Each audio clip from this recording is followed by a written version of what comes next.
अस्सलाम वालेकुम। आज का हमारा टॉपिक है अल्लामा इकबाल।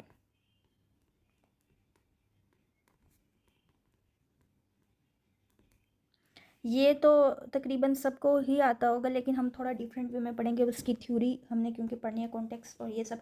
इंट्रो तो मुझे नहीं देना चाहिए क्योंकि सबको पता होगा कि वो कहाँ पैदा हुए, कब पैदा हुए और ये सब। लेकिन चले हम थोड़ा सा देख लेते हैं। 1877 में शायद उनकी बर्थ डेट है, ये आप एक दफ़ा चेक कर लीजिएगा।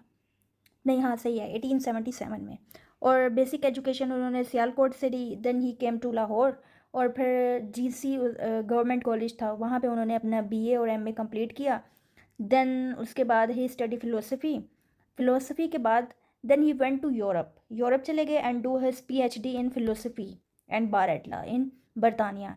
And after this he came in India. When he came in India, then उन्होंने 3 काम किए, ठीक है। जब वो इंडिया वापस आए, एक तो पार्टिसिपेट किया पॉलिटिक्स में, प्रैक्टिसिंग किया लॉ को, और he started writing poetry. And फिर उसके बाद ये इनकी वफ़ात कहाँ हुई? लाहौर में। ये इसकी इनका जो है ना वो इंट्रो है। और ये एमसीक्यूज़ में क्या आ सकता है? बेसिक एजुकेशन कहाँ से ली? सियालकोट से। पैदा कब हुआ? 1877 में। और पीएचडी कहाँ से की? तो बस यहीं। अब हम इसका आगे कॉन्टेक्स्ट देख लेते हैं। अच्छा, ये मुझे वैसे दोबारा लिख के समझाने की तो नीड नहीं है ना, क्योंकि ये आता है, आप लोगों को भी आता ही होगा। इसकी जो बुक्स देख लेते हैं पहले हम। अल्लामा इकबाल की बुक्स का भी पता होगा आपको।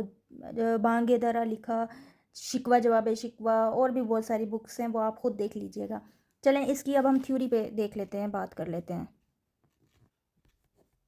थ्योरी, उन्होंने जो थ्योरी दिया ना, कॉन्सेप्ट ऑफ उमा, उसकी जो थ्योरी है उसका नाम है कॉन्सेप्ट ऑफ उम्मा। उम्मा का क्या मतलब है, और उन्होंने क्यों ये उम्मा की थ्योरी दी है? उम्मा का मतलब है यूनिटी ऑफ मुस्लिम, मुत्तहिद रहना, ठीक है, मुसलमानों की यूनिटी। उन्होंने ये थ्योरी क्यों दिया आखिर? मैं बताती हूँ। जो अलामा इकबाल की थ्योरी है is actually influenced by his life and stay in Europe. यानी वैसे ये वाली बात अभी आपने पेपर में नहीं, ये वाली बात जो है ना वो पेपर 2 अभी हम जब पढ़ेंगे ना उसमें भी अल्लामा इकबाल आएगा, तो हम उससे भी रिलेट कर सकेंगे। तो इसकी मैं आपको डिटेल बताती हूँ।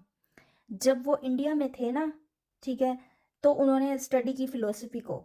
जब वो फ़िलोसफ़ी स्टडी कर रहे थे, जो उनके टीचर थे ना वो थे वेस्टर्न। अलामा इकबाल का जो टीचर था वो वेस्टर्न था।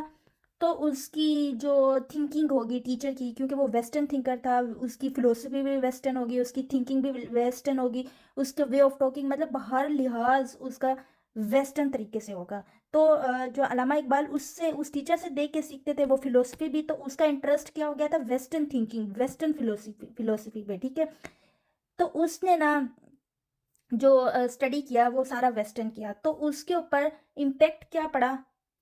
So he was heavily influenced by the Western ideas, Western thoughts.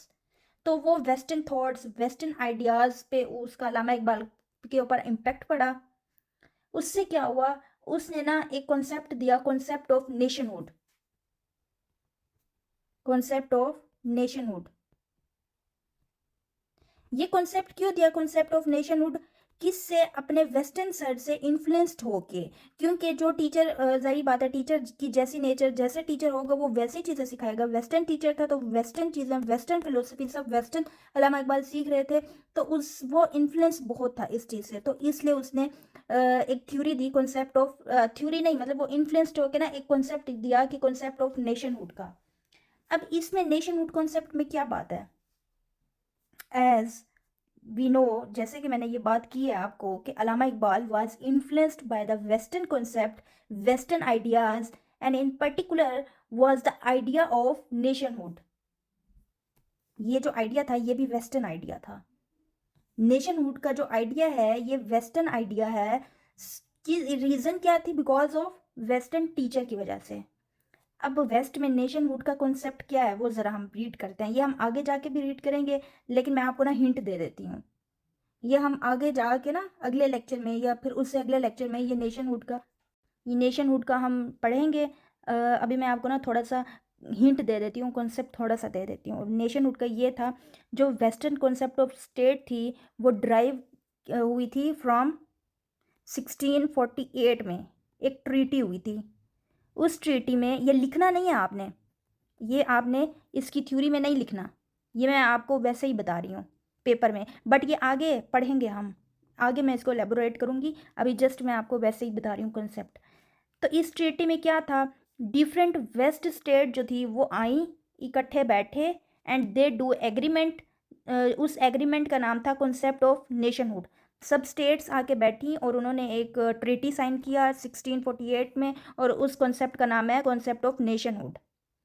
इस कॉन्सेप्ट में क्या था, इस ट्रीटी का कॉन्सेप्ट है कि all those people who live within the treaty of state, they are the part of one nation. बात समझ आई है? यानी वो कह रहे हैं कि उस ट्रीटी में जितने भी लोग रह रहे हैं, चाहे वो किसी भी कल्चर के हों, किसी भी रिलीजन से हों, वो एक ही ट्रीटी में रह रहे हैं, तो वो एक ही हैं। चाहे वो मुस्लिम है, चाहे वो हिंदू है, चाहे वो क्रिश्चियन है, जो भी एक ही ट्रीटी में रह रहे हैं, it means they are one, they are one nation. So all those people living within the treaty are the one nation, irrespective of religion, everything. चाहे उनका रिलीजन चेंज है, कुछ भी, एक ही जो ट्रीटी है, एक ही ट्रीटी में जो भी रहेगा, कोई भी उसका ताल्लुक है रिलीजन से, कुछ भी, वो एक ही नेशन होगा।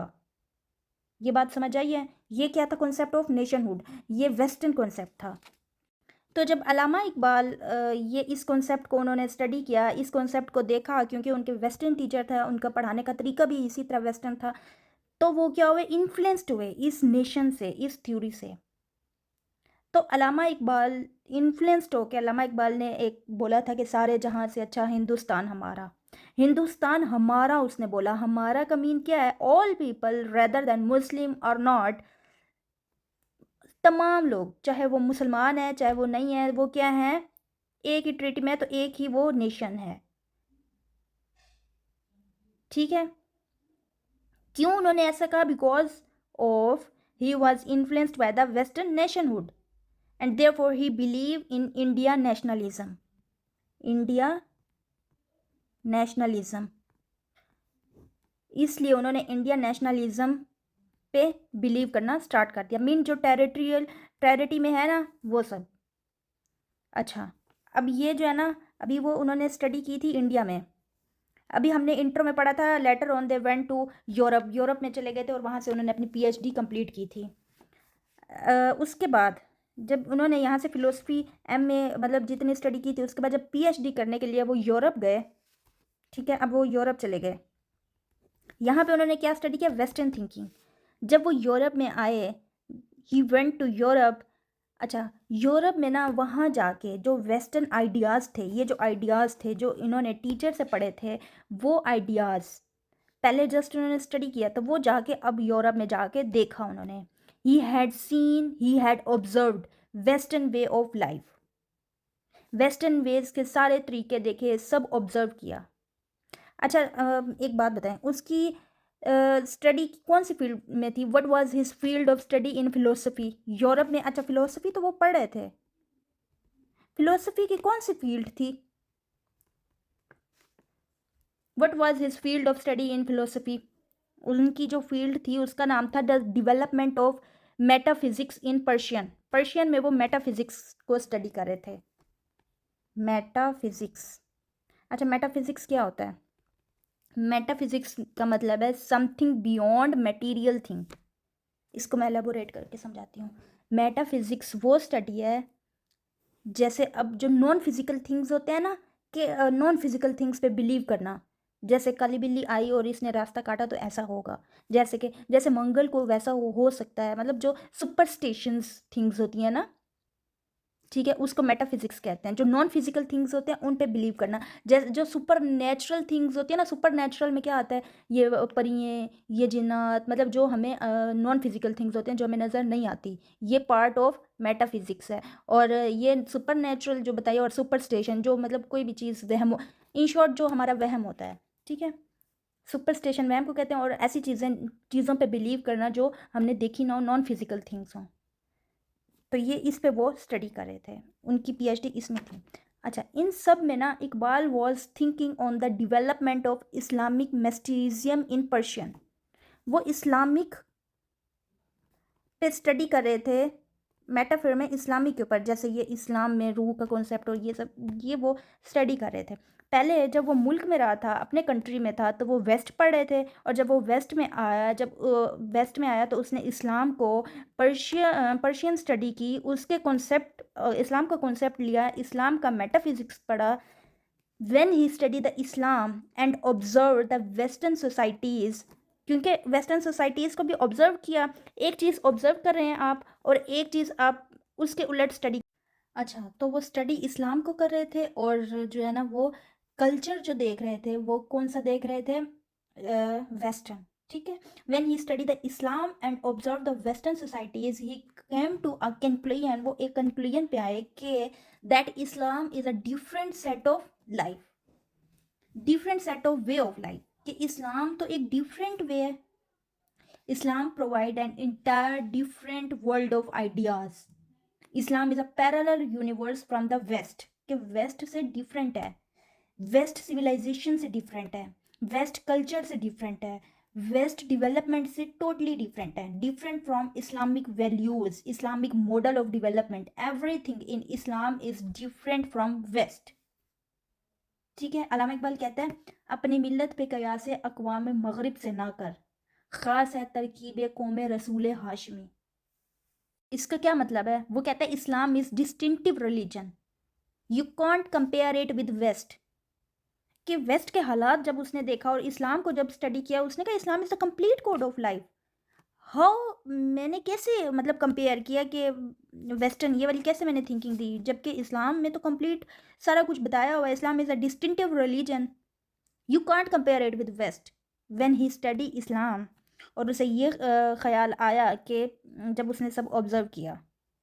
अच्छा, उसको ये ख्याल क्यों आया है?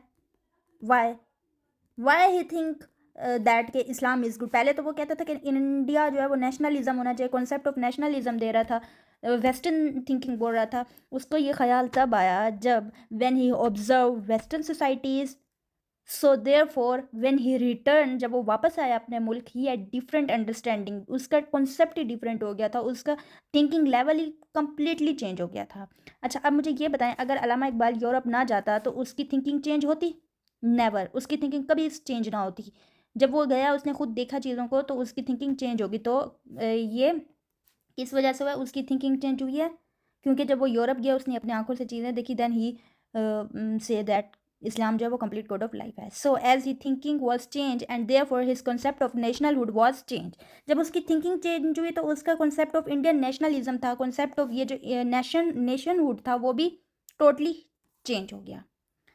अच्छा, जैसे जब वो टेरिटोरियल नेशनलिज्म को कहता था कि टेरिटरी में सब होना चाहिए, वहाँ से वो चेंज करके वो कहता है ही believe that Islam is not a religion that can be conferred and whose loyalty can be conferred to the territory. इस्लाम तो ऐसा है नहीं, Islam is a universal relation. So he develop the concept of Islamic nationalism. उसने क्या फिर बोला कि इस्लामिक नेशनलिज्म, इंडियन नेशनलिज्म से उसने बोला इस्लामिक नेशनलिज्म या फिर मुस्लिम नेशनलिज्म। इस इस्लामिक नेशनलिज्म, मुस्लिम नेशनलिज्म को कहते हैं उम्मा। ठीक है, अच्छा, अब इसका जो कॉन्सेप्ट चेंज हो गया, ये जो है ना थ्योरी। अच्छा, पेपर में क्या इसके ऊपर आ सकता है question, concept of Umma, concept of मिलत। ये हमने अभी वो पढ़ा था कॉन्टेक्स्ट, कि why he give theory. Context में ये आपने बात लिखनी है। अभी थ्योरी हम पढ़ेंगे, उम्मा अभी हम स्टार्ट करेंगे, मैंने आपको वैसे इसका बताया। ये हमने बात की कॉन्टेक्स्ट की, कि why he give theory. Why he give theory अभी मैंने आपको बताया है। When he went in west he observed western society, therefore मतलब when he observe, he says Islam is complete code of life. So when he return, he had different understanding, different concept, his thinking level is completely changed. As his thinking was changed, and therefore his concept of nationalhood was changed from Indian nationalism, from concept of nationalism, to he believed that Islam is not a religion, Islam is a complete code of life. Islam is a universal relations. So he developed the concept of Islamic nationalism, Muslim nationalism, which is called Ummah. चलें अब हम देख लेते हैं इसकी theory.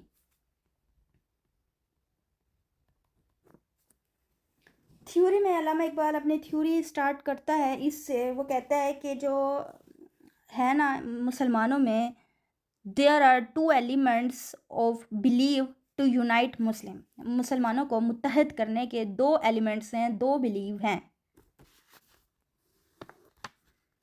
2 elements to unite मुस्लिम. अब वो 2 element कौन से हैं?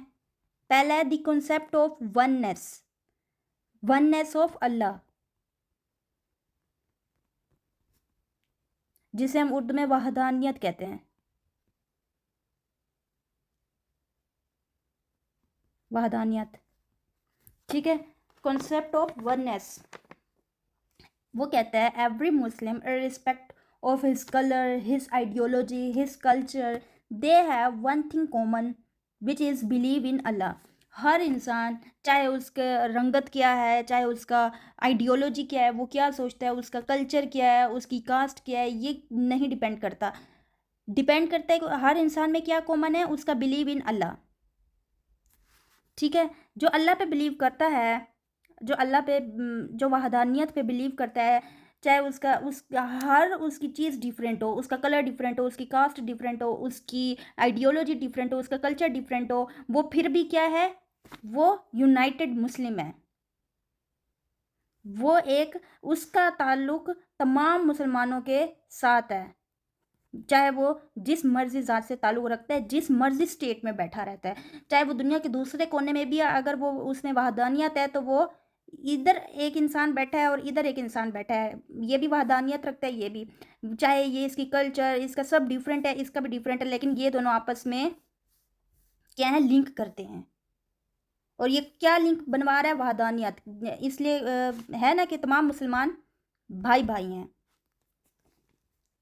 और दूसरा वो कहता है believe in prophethood that combine Muslim together, जिसे हम रिसालत कहते हैं. प्रॉफिटहुड, रिसालत के आखिरी नबी पर, नबियों पर ईमान लाना. Other that they can be, मतलब उसको अल्लाह और उसके रसूल पर ईमान जो लाता है इंसान, जिस शख्स का ईमान है अल्लाह और इसके रसूल पे, वो चाहे दुनिया के किसी कोने में है, चाहे वो जिस ज़ात मर्ज़ी का है, जिस रंग मर्ज़ी का है, वो एक दूसरे के साथ लिंक करते हैं, वो एक दूसरे के भाई भाई हैं. तो इंसान का ताल्लुक़ ला इलाहा इल्लल्लाह मुहम्मद और रसूलुल्लाह कलमतुल तैयबा पे है, चाहे वो उसका रंग, उसके समथिंग जो मर्ज़ी, मतलब दे कैन बी गुड और bad Muslim, but common is कि उनमें ये दोनों चीज़ें, चाहे वो अच्छा मुसलमान है, चाहे वो गुनाहगार मुसलमान है, चाहे जैसा भी है, लेकिन कॉमन उसमें क्या है कि ये 2 चीज़ों पर ईमान रखता हो, तो वो दोनों क्या हैं, भाई भाई हैं. ये जो है ना, ये 2 चीज़ें होनी चाहिए. तो वो क्या कहता है, with these two every Muslim are connected with each other.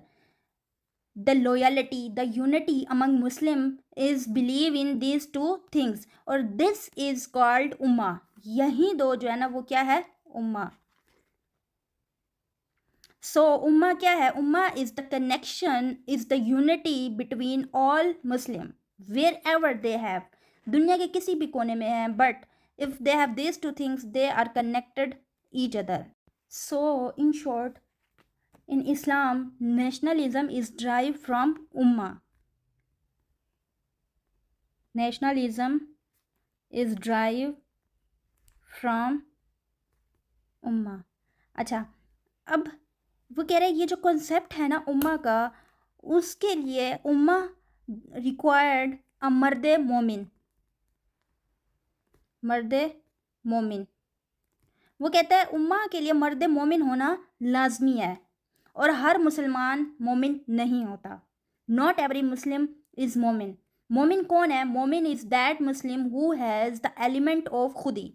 वो कह रहा है हर मुसलमान मोमिन नहीं होता.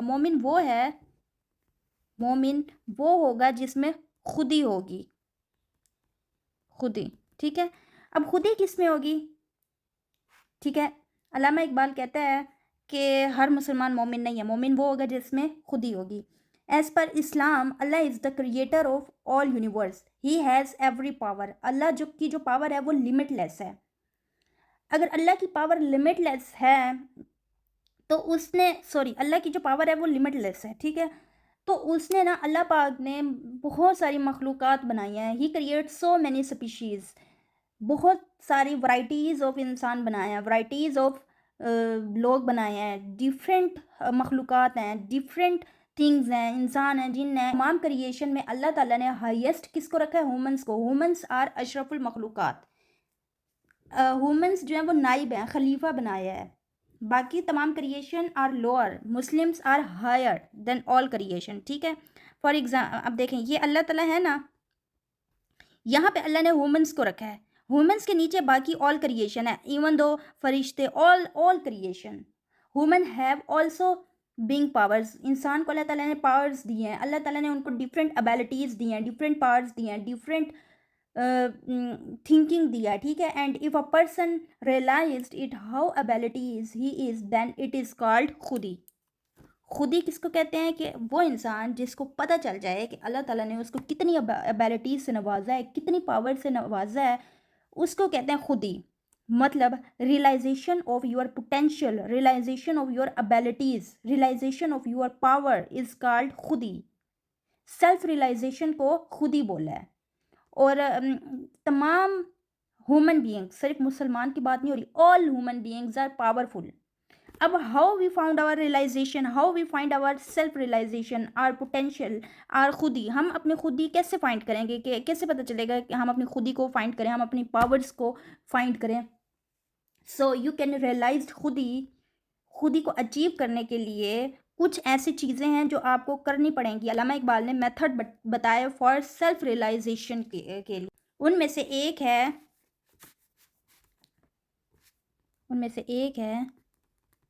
फ़क्र। फ़क्र किसको कहते हैं? फ़क्र कहते हैं फ़कीर को, परहेज़गार को, ठीक है। मतलब कंट्रोल करना अपने सेल्फ पे, जो मटेरियल थिंग्स होती है ना, उस पे कंट्रोल करना, इंसान में लस्ट ना हो किसी चीज़ को पाने की, उसको कहते हैं फ़क्र। every human being have feelings for material things। ये जो दुनिया में जो भी चीज़ें हैं उसके लिए फीलिंग्स होती हैं, उसके लिए लस्ट होती है, उसकी तलब होती है। और उस चीज़ों पे कंट्रोल करना, टू कंट्रोल योर सेल्फ, अपने नफ्स पे कंट्रोल करना, इज़ कॉल्ड फ़क्र, जो कि बहुत मुश्किल है अपने नफ्स पे कंट्रोल करना। If you are able to control your नफ्स then you are powerful, then this is called फ़क्र। और नफ्स पे कंट्रोल करना is very difficult but not possible. और जिसने अपने नफ्स पे कंट्रोल पा लिया, he become a more powerful person. अब फॉर एग्ज़ाम्पल हज़रत आदम अलैहिस्सलाम थे ना, उनको लालच दिया गया था और कि वो फल खा लें, और उन्होंने फल खा लिया था। कंट्रोल मतलब वैसे ये एग्ज़ाम्पल दे रही हूँ। So you have a devil inside yourself, आपके अंदर एक डिविल होता है। If you are able to control the devil then we got so much power. This is the one way you know the potential, the power. जब नफ्स पे काबू पा लेंगे तो आप बहुत पावरफुल हो जाएंगे। अब जैसे एक यहाँ पे मुझे एक बात याद आई है, वो थ्योरी में नहीं है, मैं वैसे आपको बताती हूँ, ठीक है। नफ्स जो है आपका, वो एक ऐसे घोड़े की तरह है। घोड़ा है ना, एक फॉर एग्जांपल आपको पता है ना, घोड़े की एक लगाम होती है। अगर एक बंदा उस लगाम को पकड़ता है ना, तो वो घोड़ा उसके कंट्रोल में रहता है। आप जहाँ उसको कहेंगे घोड़ा आपको वहीं ले जाएगा, ठीक है। ऐसा होता है ना। अगर आप उस घोड़े की लगाम को छोड़ देंगे ना, तो घोड़ा आपको घोड़ा आपको फिर जहाँ ले जाएगा ना, आप वहाँ जाएंगे। घोड़ा आपको जिस जगह पे ले जाए ना, आपने वहीं जाना होगा, क्योंकि आपने उसके लगाम को नहीं पकड़ा होगा। तो फिर घोड़ा जहाँ आपको घुमाएगा, आप मजबूरी ना होते हुए भी आप वहाँ जाएंगे, क्योंकि आप घोड़े पे बैठे होंगे। तो नफ्स एक वो घोड़ा है, अगर जिसकी आपने लगाम नहीं लगाई, तो वो नफ्स आपको वहाँ ले जाएगा जहाँ आप जाना भी नहीं चाहेंगे।